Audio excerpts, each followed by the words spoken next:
A ver, hoy día vamos a hablar sobre humidificación activa y humidificación pasiva.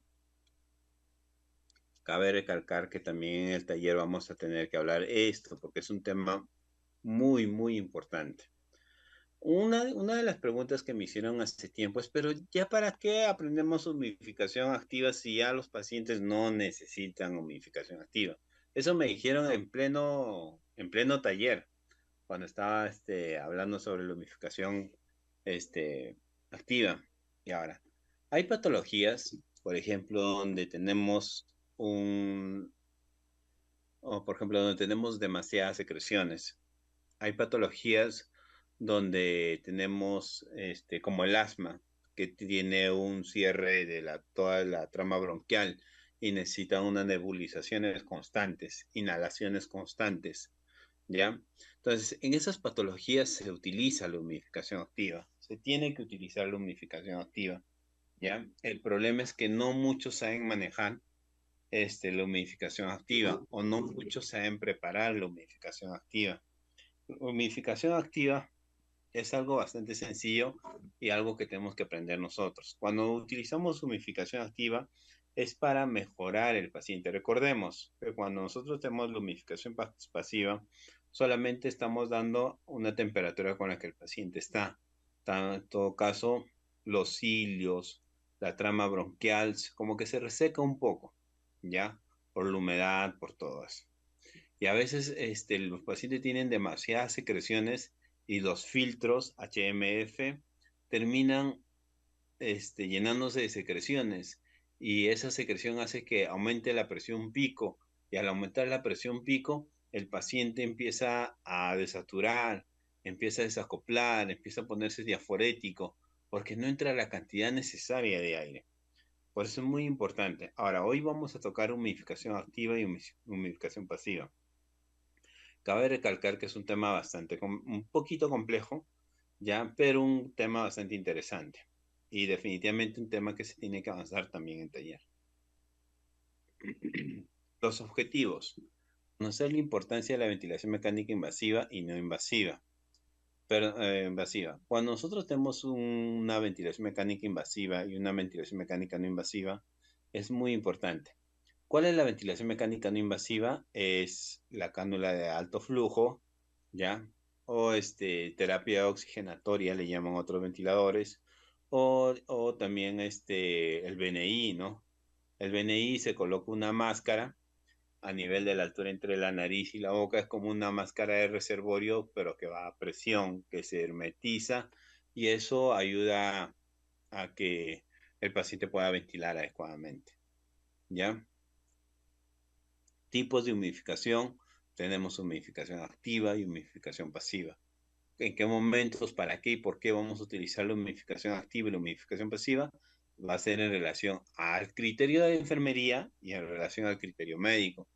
Recordemos que los médicos siempre paran en la UCI, pero no están tan pendientes como nosotros del paciente.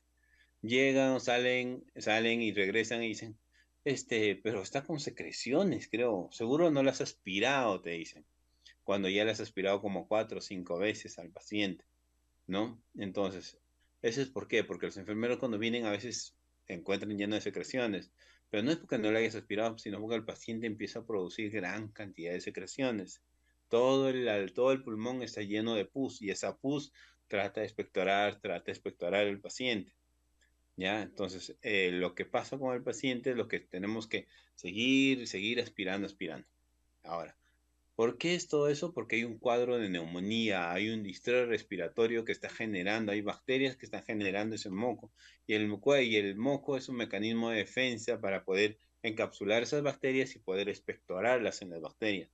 Por eso hoy en día cuando ustedes se enferman y han tenido una fiebre, a la semana no hay tos. Cambio ya para la semana y media, ya tienen un poquito de secreción que quieren expectorar, flema, ¿ya? Entonces eso lo expectoran y se dan cuenta que es de color verde, de color marrón, etcétera, ¿no? Entonces, ese es porque el cuerpo está expectorando lo que ha encapsulado de las bacterias, ¿entiendes? Entonces, por eso es muy importante saber en qué momentos. Por ejemplo, si yo tengo un paciente posoperado de corazón inmediato que me va a estar en 3 días en ventilación mecánica, Y sabemos que la humidificación activa y la humidificación pasiva hay diferencia de costos, ¿no? En la humidificación activa tienes que programar, preparar agua estéril cada cierto tiempo. En cambio, en la pasiva solamente cambia de filtro. Entonces es mucho más rápido. Ese filtro de la pasiva te puede durar hasta 24 horas, 48 horas, dependiendo de lo que vas a utilizar tú, dependiendo de cómo esté tu paciente, pues, ¿no? Entonces, el sistema de humidificación activa tipo cascada que nosotros hacemos. A ver, por favor, ¿me pueden ayudar con ese audio, por favor? Hay un audio que está prendido. Muy bien, gracias. Entonces, eso es muy importante, chicos. Muy, muy importante eso. Saber diferenciar en qué momento el paciente está con una humidificación activa, con una humidificación pasiva, por qué, para qué y por qué es necesario eso. Ahora, si la terquedad del médico te dice, no, que siga solamente con la modificación pasiva, ¿para qué, para qué vamos a gastar más? Cuando ya te has cambiado 5 filtros, 6 filtros, entonces en esos casos tenemos que utilizar una modificación activa con circuito cerrado para poder estar aspirando constantemente esas secreciones que están ahí y para que el flujo de la temperatura, el flujo de la humedad, hace que esas secreciones se despeguen de los cilios y salgan con mayor facilidad. Entonces, recordemos muy importante, ¿ya? El aire que, un momentito. ¿Qué función tiene la vía aérea en la respiración? Por ejemplo, un ejemplo, cuando yo estoy en Lima, yo siento que el aire es bastante húmedo, ¿ya? El aire es bastante húmedo y frío. No sé si ustedes cuando están ahí a media, caminando, están a las 3 de la mañana dando su rondita viendo a los pacientes, se tocan la nariz y ven que su nariz está congelada, fría su nariz. ¿Por qué? Porque la temperatura de afuera está baja y fuera eso que estás respirando aire frío y eso hace que se enfríe todas tus fosas nasales. Entonces, pero ese aire frío no entra al pulmón. Al pulmón tiene que llegar un aire entre una temperatura de 31 grados hasta 36 grados, ¿ya? Entonces, ¿qué es lo que va a hacer? La vía respiratorias altas, fosas nasales y laringe, hacen y calientan el aire. Por ejemplo, si ustedes van y sienten que la saliva es calientita, esa saliva está en una temperatura entre 32 28 grados, ¿sí? ¿Ya? Entonces, y cuando ingresa el aire frío se calienta con los cilios, con las vellosidades nasales, con la saliva que se encuentra, ahí se calienta y llega al pulmón en una temperatura entre 31 y 37 grados. Ahora, si yo le pongo una humidificación activa y no le programo bien la temperatura, vamos a generar mayor lesión en el paciente. ¿Ya? Por eso es muy importante. ¿Ya? ¿Qué nos dice? ¿El aire que respiramos se acondiciona? Sí, se acondiciona definitivamente. Por ejemplo, yo en Lima, acabo de llegar de Lima hace, ¿cuánto? Será pues 8 horas. ¿Ya? Y lo primero que he sentido es pues no la altura. Lo segundo que se ha sentido es la falta de humedad. El aire aquí es seco. Todas las fosas nasales tienden a secarse. Caminas 3, 4 cuadras e incluso tus labios, todos se secan. ¿Por qué? ¿Por qué se secan? Porque acá hay una disminución de humedad. No es tan húmedo como en Lima. Entonces, uno que se acostumbra a la humedad cambia todo eso. Entonces, ¿qué es lo que va a hacer mi cuerpo? Va a secretar más saliva, va a hacer que el corazón bombee mucho más rápido para que todo el oxígeno que esté ahí pueda difundirse, ¿no?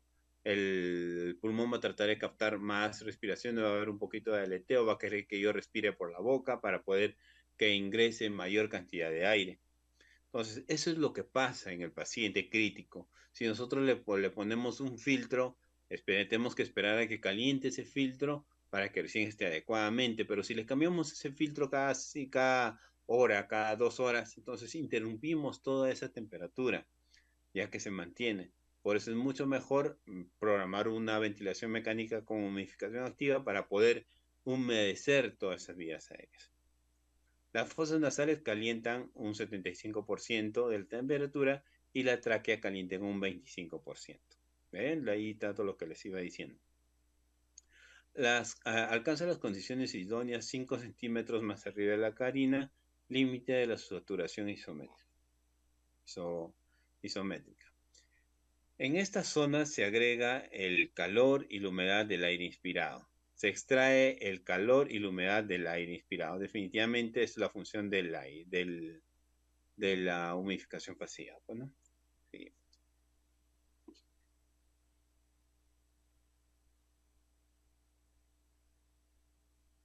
Entonces, aquí tenemos un poquito de fisiología para nosotros saber cuánto de temperatura tenemos. La temperatura de ambiente es 22 grados con una humedad al 50%. ¿Ya?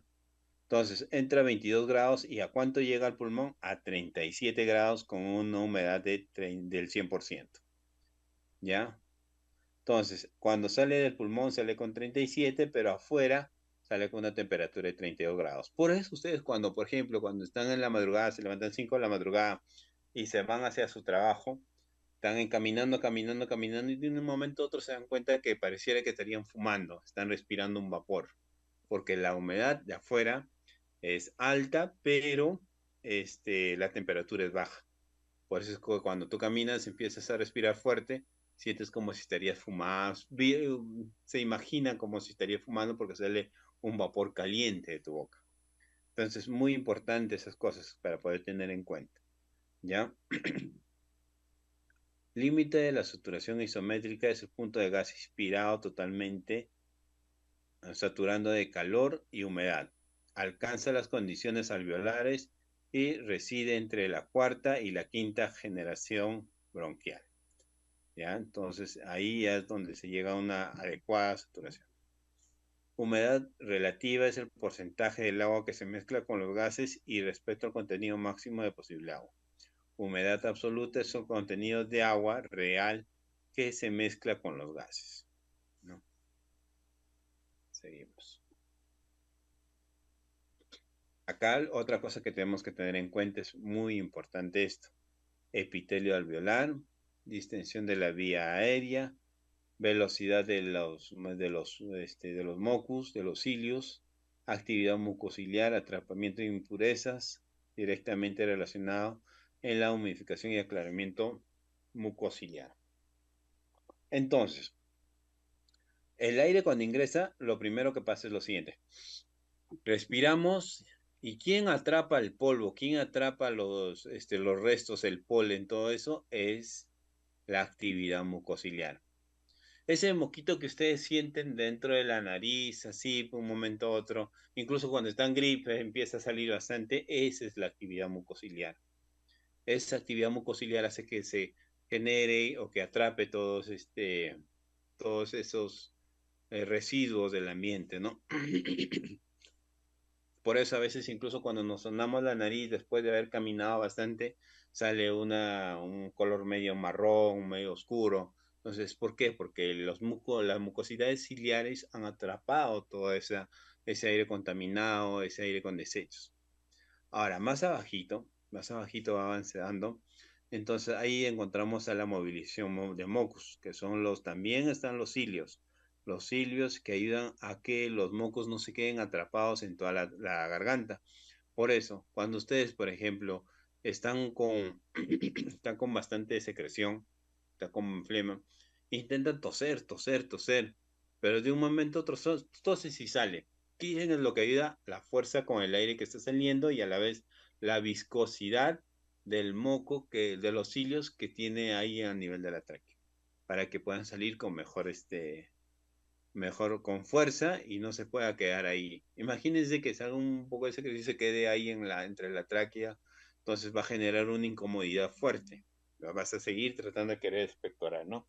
Pero si tienes un abuelito de 80 años, 90 años, 100 años, a veces no ayuda a eso. Entonces, por eso a veces hay que nebulizarlos a los abuelitos. Distensibilidad de la vía aérea. Es muy importante eso para poder captar, para poder relacionarnos con él. Por ejemplo, si el paciente ha tenido un tórax contuso, ha tenido una contusión torácica, la distensibilidad se va a alterar. Ya no va a ser la misma cantidad. De lo que entraba 500 de volumen tidal, solamente va a entrar 100, 200. ¿Por qué? Porque los músculos y accesorios no ayudan a se puede distender el pulmón. Otro, barotraumas, este, neumotórax, hemotórax, eso hace que no se pueda distender adecuadamente los pulmones. El pulmón está ok, pero si no que ha podido pasar algo, ¿no? Se ha llenado de sangre o tal vez sea una costilla ha terminado pinchando hacia el, hacia el pulmón y terminó agrietándose el pulmón y empezó un neumotórax, pues, ¿no? Entonces hay que ver, hay que evaluar la distensibilidad, la compliance. Y ahora, si el paciente está con una neumonía y se llenó de mocos el paciente, entonces eso también va a generar atelectasias, entonces va a disminuir la distensibilidad de la vía, del nivel alveolar, todo esto, perdón, de la trama bronquial. Ahora, el epitelio alveolar es donde se realiza el intercambio de gases. Si ese epitelio alveolar se encuentra lleno de moco, entonces no se va a poder difundir gases. Ahora, si el filtro está tapado, tampoco no va a ingresar una cantidad de oxígeno adecuado para poder ejercer esta función. Por eso es lo que el paciente va a empezar a saturar. Por eso es el principio de la desaturación. Si no entra aire, ¿de dónde va a coger aire, oxígeno el cuerpo para que pueda seguir transportando? Por eso es lo que empiezan a saturar a los pacientes. Ahora, en la ventilación mecánica invasiva, anulamos las funciones naturales de la vía aérea superior. Es verdad, ¿no es cierto? Cuando nosotros intubamos al paciente, ya le vamos a mandar aire puro, le vamos a mandar aire seco, aire frío si no tuviéramos cascada de humidificación. Entonces, el ventilador mecánico te va a dar aire a una temperatura de 22 grados con 50% de humedad. ¿Ya? Eso es muy importante conocer. Ahora, y ahora, si le colocamos el filtro, la humedad va a subir a un 80-90%. ¿Ya? Pero la temperatura de 22 va a ir incrementándose lentamente, 22, 23, llega al punto de 35 si en caso que no se interrumpe el flujo, pues, ¿no? Y ahora, si nosotros tenemos ventilación mecánica no invasiva, altos flujos y concentración de oxígenos y fugas, entonces, ¿cómo hace cuánto de temperatura está llegando? Entonces, si tenemos un dispositivo de alto flujo donde podamos programar la temperatura con la que vamos a programar al paciente, entonces ahí va a entrar una temperatura de 100% con una humedad al 100%. ¿Ya? Ahora, esto es muy importante. ¿A cuánto de temperatura viene el oxígeno? ¿A cuánto de temperatura se encuentra el oxígeno en los balones de oxígeno? ¿Alguna vez han sentido por curiosidad que el oxígeno, ponen ustedes su mano y abren el oxígeno empotrado y se siente frío, ¿no es cierto? Entonces se mantiene una temperatura entre 10 y 20 grados, ¿ya? Y ustedes se imaginan si no le colocamos filtros, no le colocamos humidificación activa, ¿qué es lo que va a pasar? Va a ser que ese pulmón, que todos esos mucociliares, la mucosidad ciliar, termine secándose y termine agrietándose y termine sangrando el paciente. Si esa mucosidad ciliar sangra, se seca, se pone fibrótico el paciente. ¿Ya? Por eso muchos abuelitos tienen a hacer fibrosis, porque se le ponen a oxígeno a altas concentraciones y se raja, se agrieta el pulmón y entonces puede generar una fibrosis, pues, ¿no? Mayor daño, lesiones. Ahora, la, la hiperactividad bronquial es una de las complicaciones por una patología, ¿no? Ahora, vamos a ver paso por paso. Espesamiento de las secreciones. Como les iba diciendo, las secreciones se tienden a espesar. ¿Por qué? Porque se llena de moco, se llena de secreción o hay sangrado, ¿no? Alteración del aclaramiento mucociliar. No limpia impurezas, filtrados, partículas que definitivamente solo hay un filtro que está limpiando. Puede pasar eso. Hipotermia, si no programamos una temperatura adecuada, podemos bajar la temperatura del paciente porque vamos a pasar aire frío directo hacia el pulmón. Si lo pasamos a aire frío, lo congelamos al pulmón, el pulmón va a terminar en una fase de descamación epitelial. ¿Qué quiere decir? Va a empezar a escamarse, pues, ¿no? Entonces va a generar mayor lesión al pulmón. Hiperactividad bronquial, va a haber broncoespasmos, aire frío, seco, Entonces, todo eso va a generar úlceras en las mucosas, hasta puede generar una atelectasia como una complicación grave. Tipos de humidificadores, acá tenemos los tipos de humidificadores. Tenemos los pasivos y los activos, que este es en sí nuestro tema, ¿no? Dentro de los pasivos tenemos las narices artificiales, como ustedes pueden observar en la figura. Es un filtro HME y un filtro HMF. ¿Ya? Entonces, los activos tenemos solamente la humidificación activa. Comenzamos por los pasivos. Tenemos el filtro HMF.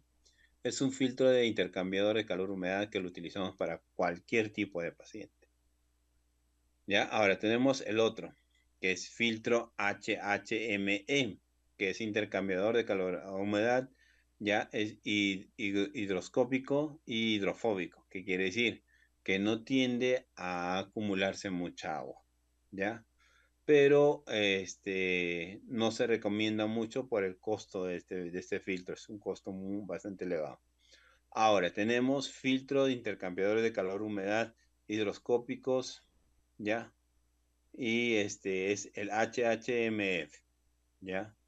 Y esos son los tres tipos de filtro que tenemos. Adicional a esto, vamos a conocer un filtro antibacteriano, ¿ya?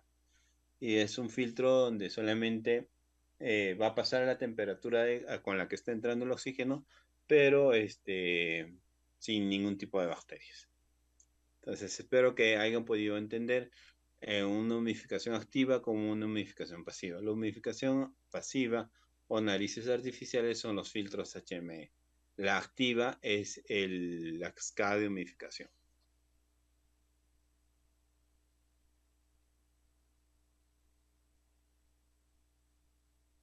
Listo. Aquí es donde tenemos que tener en cuenta muy importante todo esto, ¿no? Entonces,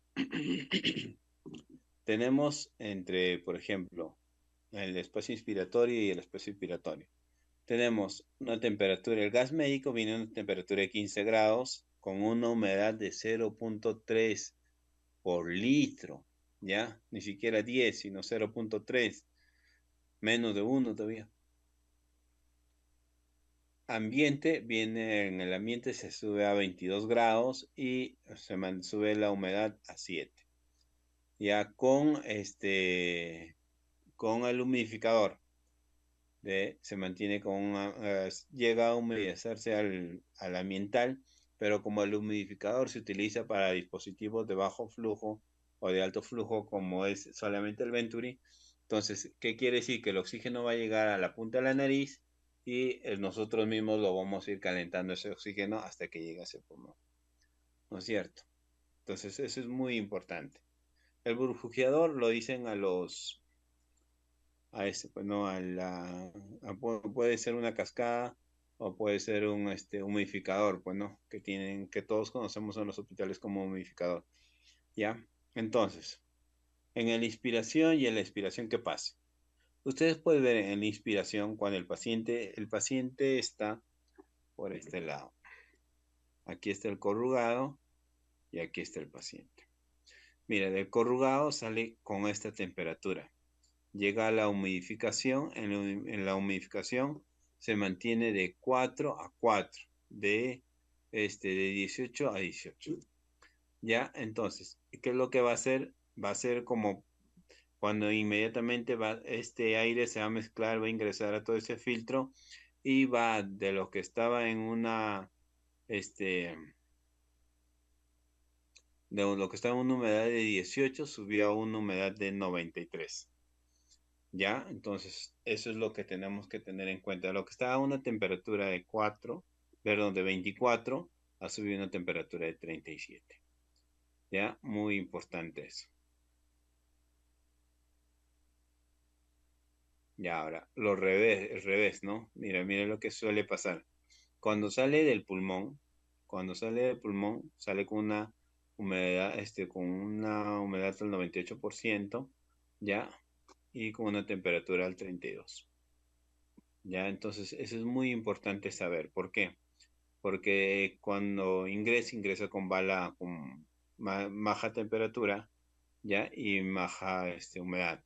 pero cuando sale, sale con lo que debería ser adecuadamente para el paciente, pues no.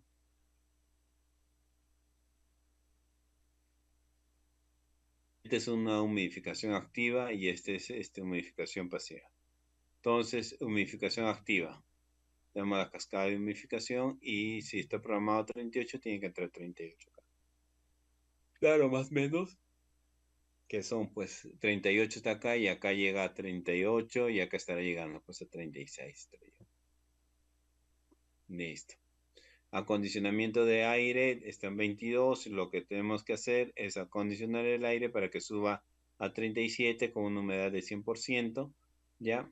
Y cuando sale del pulmón, sale con temperatura del 100%, humedad del 100%, ¿ya? Y llega al ambiente con un FIO2 al 32 grados. Ahora, es muy importante saber sobre el espacio muerto durante el BNI, si es muy importante. Entonces, ¿cuánto espacio muerto tenemos en general? Tenemos aproximadamente un espacio muerto de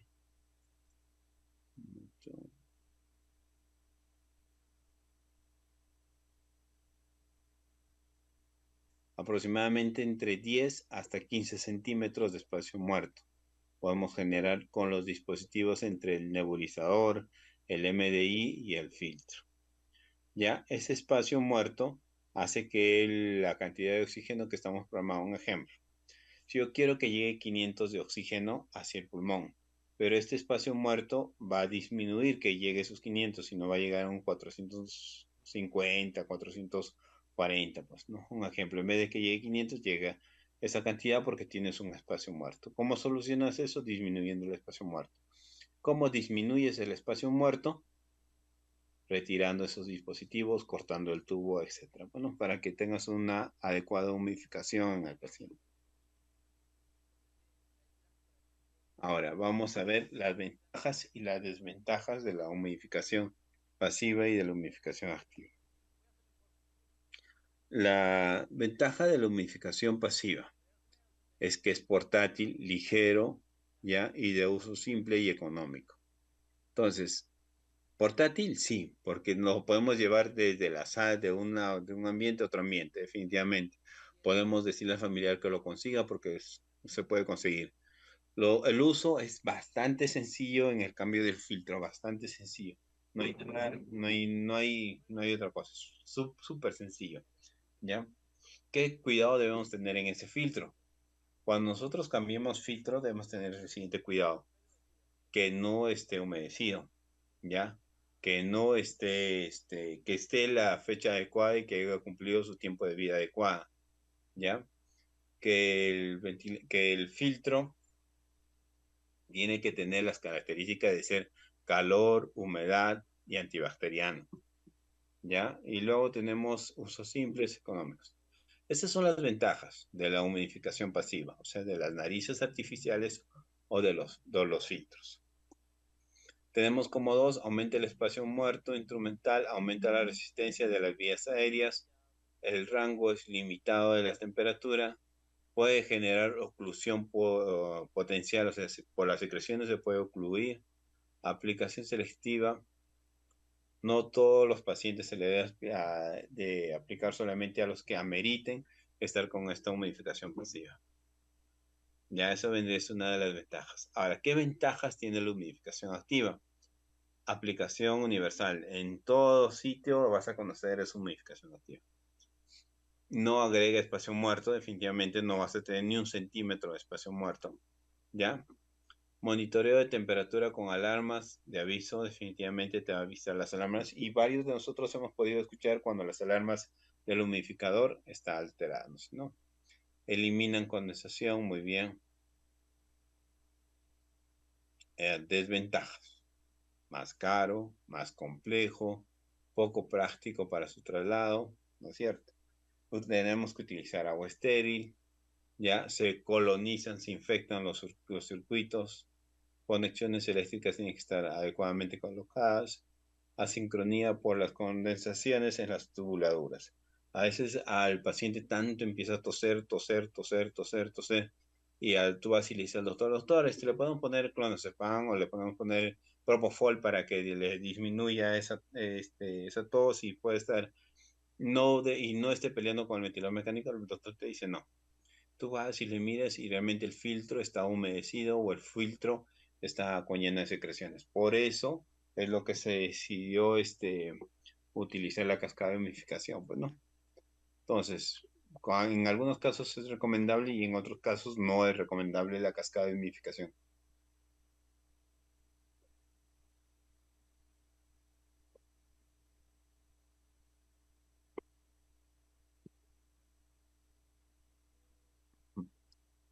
Siguiente, vamos.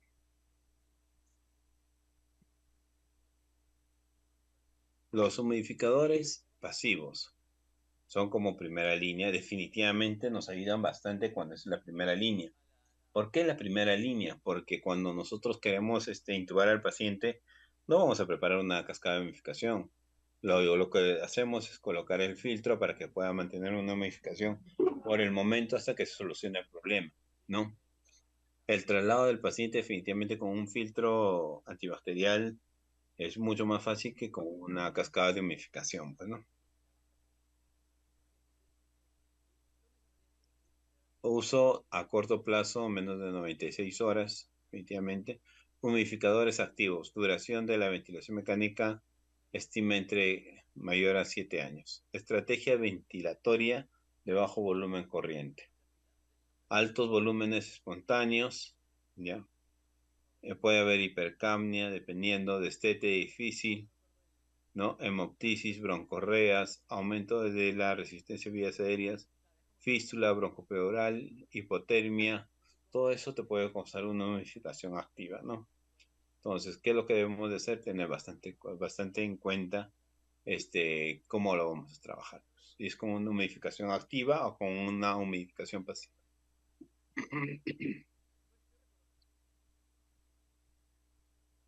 Entonces, ¿qué es otra cosa que también tenemos que tener en cuenta? Es muy importante. La humidificación, ¿no? Según se recomienda, la humidificación tiene distintos. En cada país tiene su propio modelo de humidificación. No es un estándar para todo el mundo.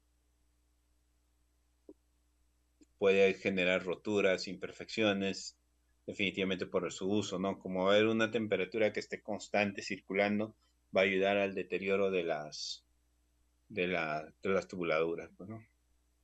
Cada vez que estén sucias por condensación o sangre, definitivamente se tiene que cambiar cada vez que esté con secreción o con sangre y eso te va a generar mayor presupuesto, ¿no? Las tubuladoras están sucias por rotura de imperfecciones, según recomendaciones del fabricante, no hay que ver definitivamente. Paciente está cero convertido de la COVID. Antes en la COVID no se podía utilizar definitivamente porque supuestamente había mucha condensación y la condensación hacía que los pacientes se contaminaran más, pero hoy en día ya no se utiliza. Hoy día ya no es no sé, si el paciente está con COVID y te dice que necesitas una humidificación activa, sí, ahí se le pone su normal, su humidificación activa. Ya no es el temor como antes. Bueno, este es un circuito de humidificación pasiva, humidificación activa y humidificación pasiva y activa. ¿Ya? Acá podemos observar humidificación pasiva con nuestro filtro hacia el ventilador. Este es el inspiratorio y este es el expiratorio. ¿Ya? Entonces, la humidificación activa, ¿cómo es? La humidificación activa entra, se condensa el agua, pasa a la trampa, luego pasa a la Y, de la Y ya entramos sale, pues no sale, y este es un filtro hidrofóbico que ayuda a que el agua que se está condensándose no salga. Entonces, este es lo del beneficio de la humidificación activa. Ahora, si voy a trabajar con humidificación activa y humidificación pasiva, a los dos le pongo filtro, definitivamente. ¿Ya? Y por ejemplo, sea que se me acabó el agua, pero no quiero gastar más, no quiero tener complicaciones en el paciente. Entonces, lo único que hago es retirarlo acá, colocarle el filtro acá y retirar la trampa para que puedan mm, para que no haya ninguna interrupción en el flujo del paciente. Bueno, Acá tenemos los pasos, como les vuelvo a recalcar también, es mucho más factible, mucho más fácil. Ustedes van a ver, cuando vayan al taller, van a ver cómo se arma la cascada de humidificación y se van a dar cuenta que es bastante sencillo, bastante fácil el armado, ¿no? Primero insertamos la cazoleta o el calefactor, nosotros le llamamos el calefactor, ¿ya? Y luego después de esto pasamos, conectamos y empezamos a chorrarle un poquito de agua hasta que se quede en esta línea negra. Se queda en esa línea negra, entonces pasamos al 3. Retiramos la protección, que es esta la protección, ya insertamos el sistema de embolse estéril y abrimos una pestaña de presión. Acá esté. Luego observamos el nivel del agua, que no sobrepasa el nivel del agua. La conexión para el ramal inspiratorio es directo.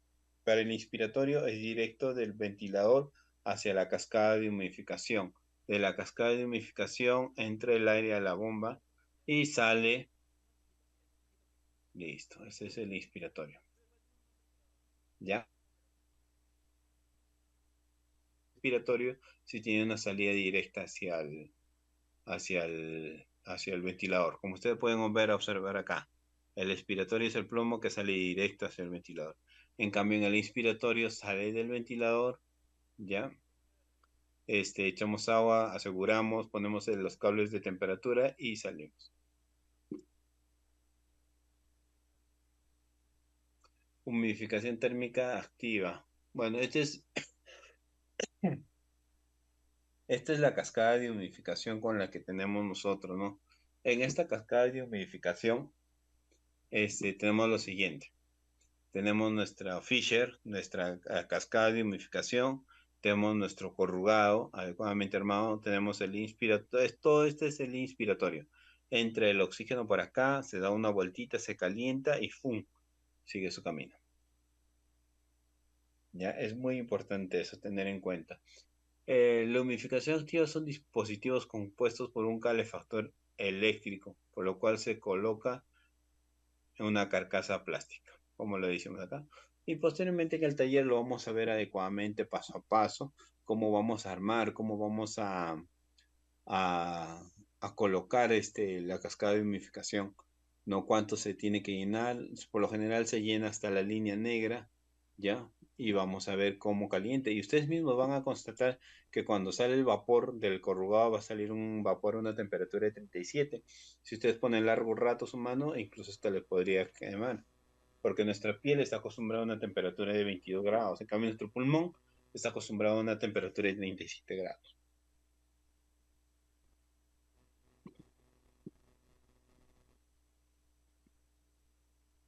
Entonces, tenemos que tener lo siguiente. Tenemos dos tipos de cable azul y cable rojo. Son cables de temperatura, ¿ya? Y un cable de punto eléctrico, ¿ya? Entonces, tenemos estos cables ahí donde ustedes pueden observar el amarillo y el azul, que es para poder colocar detrás de la cascada.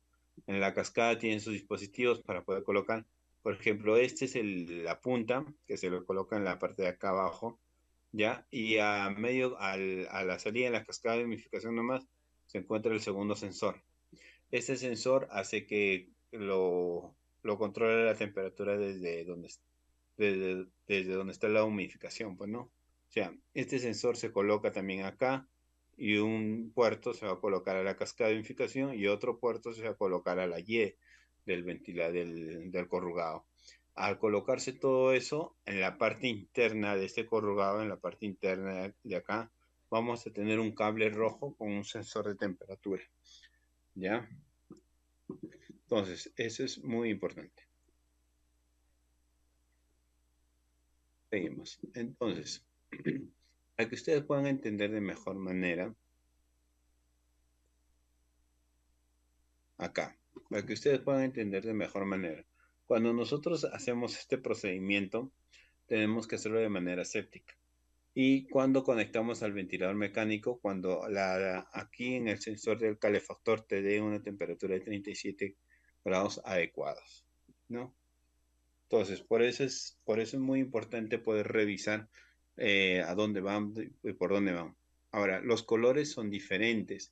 Por ejemplo, el espacio inspiratorio es de color azul y el espacio expiratorio es de color medio marrón. ¿Por qué? Porque cada espacio, porque para nosotros poder diferenciar el inspiratorio con el expiratorio, ¿ya? Y recordemos cuánto de temperatura sale, bueno.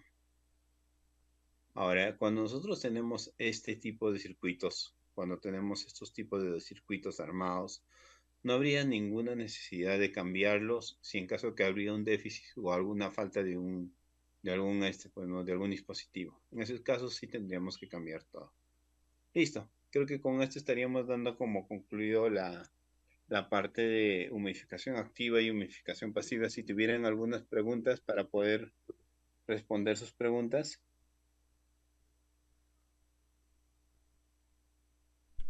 Sí, algunas preguntas. Muchas gracias, licenciado Kenneth. Si algún participante tiene alguna Gracias. consulta, ya sea a través del en WhatsApp, perdón, en el chat del Zoom o a través, puede activar su audio también.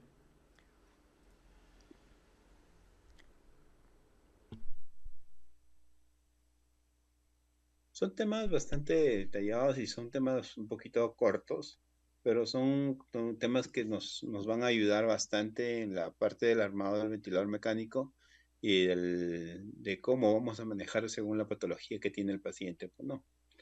Espero que haya sido claro para todos. No hay ninguna pregunta. Sí, sí, licenciado Kenneth. La licenciada Marjorie tiene una consulta con respecto a los filtros para humidificación pasiva. ¿Cuáles deberían ir al paciente y cuáles al ventilador? Ya, muy buena pregunta. Los filtros que van hacia el paciente, ya, son los filtros HMF. ¿Qué quiere decir ese filtro HMF? Que es un filtro que es antibacterial, tiene intercambiador de calor y humedad, ¿ya? Y pues no, es adecuado, esos son los filtros adecuados. Ahora, para el ventilador mecánico podemos utilizar los famosos filtros EPA, que son hidrofóbicos, o sea, ¿qué quiere decir? Que esos filtros no se van a humedecer rápidamente como cualquier otro filtro, como los filtros HME. Esos filtros CEPA se quedan ahí, retienen el agua y al momento que se empieza a condensar, regresa el agua por el corrugado. Son los filtros EPA que se puede utilizar, o si no, llamado también, hay otro nombre que son los filtros HMF hidrofóbicos, que son los filtros que van hacia el ventilador mecánico. Los hidrofóbicos son los amarillos cuadrados grandes, esos van directos al ventilador mecánico. No se coloca al paciente porque eso no son intercambiador de calor y humedad. ¿Ya? En cambio, los filtros verdes que tenemos, que son gruesitos, no los delgados, los gruesitos, esos filtros sí se tiene que poner al paciente porque son intercambiador de calor-humedad. ¿Alguna otra duda? Sí, licenciado. También la licenciada Fina menciona, cuando se vacía la trampa de agua, ¿no se afecta el PEP del paciente? Ya, Fina, cuando vengas al taller, te vas a sorprender la maravilla de la tecnología. Cuando nosotros agarramos la trampa y giramos para el lado izquierdo, que es para donde se desafloja, automáticamente la válvula de la trampa, esa trampa tiene una válvula interna, va a sellar, ¡frum! Va a sellar y el aire por encima de la trampa va a pasar normal. Por encima de la trampa no va a haber ningún inconveniente, no va a haber fuga.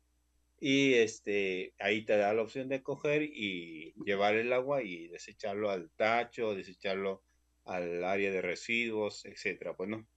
Entonces ahí no hay fuga. Y tú vas a ver y vas a colocar de nuevo la trampa, vas a presionar y colocar la trampa y ¡flum! Ahí va a entrar el aire de nuevo. Ya no hay ninguna alteración al momento de sacar la trampa. Pero ojo, no se saca de los costados, se saca rotando la base de la trampa. ¿Ya? Será recomendable colocar filtros.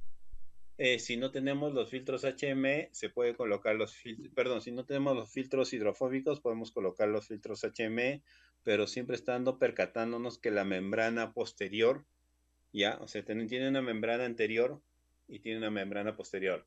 La que está a la espalda del filtro no se humedezca. Si esa membrana de la espalda del filtro se humedece, tenemos que cambiarlo inmediatamente porque si esa membrana se humedece, va a bloquear todo el ingreso y va a aumentar la presión pico. ¿Podemos utilizarlo? Sí, lo podemos utilizar. Muchas gracias, licenciado Kenneth. Quería consultarle si alguien tiene alguna consulta adicional. Puede activar su audio o también al chat del Zoom. Sí, pues sería muy interesante que vengan al taller, porque en sí son temas más para trabajarlos en taller, porque son temas muy, muy interesantes, la humidificación activa y el manejo de filtros y la programación de ventilación mecánica, ¿no? Y lo Perfecto. bueno que ustedes tienen el simulador, tienen un simulador de Hamilton, y en ese simulador se puede trabajar muy bien eso. Así es, licenciado Kenneth. Igualmente hago el llamado a los participantes para que puedan asistir al taller del día 29 de septiembre. También vamos a contar con la presencia del licenciado Kenneth, el magíster Marco, ¿sí? Para que podamos tener todos ese día un gran día. En todo caso, licenciado Kenneth, si ya no hay consultas, eso sería todo por el día de hoy. Muchas gracias por su participación, Gracias a ti. ¿sí? Y por, bueno, Muchas esperamos. gracias. Muchas gracias, licenciado Kenneth, ¿sí?